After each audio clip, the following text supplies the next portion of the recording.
நம்ம வந்து அழுதா இதுன்னு சொல்லுவோம், உச்சின்னு சொல்லுவோம். அழுதா உச்சி இது. ஆமாம், இந்த அழுதா உச்சிக்கு அப்புறம் எல்லாமே இறக்கம் தான். இனிமேட்டு இறக்கும். இறக்குனாக்கா ஸ்லோப் இறக்கம் வராது, இதுவாக தான் போகும். அந்த மாதிரி ஆமாம், கொஞ்சம் ஒரு இதுவான இறக்கமாக தான் இருக்கும். இந்த இறக்கம் முடிஞ்ச உடனே தான் கரிமலை உச்சி வரும்.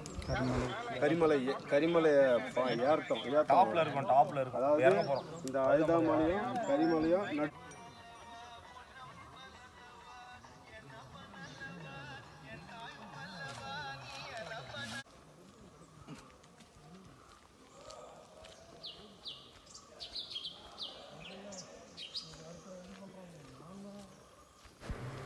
இதுதான் பார்த்தீங்கன்னா அழுதாமலையோட இறக்கம் இது.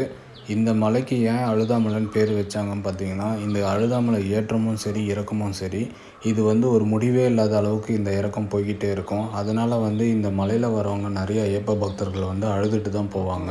ஸோ அதனால தான் இதோட பேர் அழுதாமலை.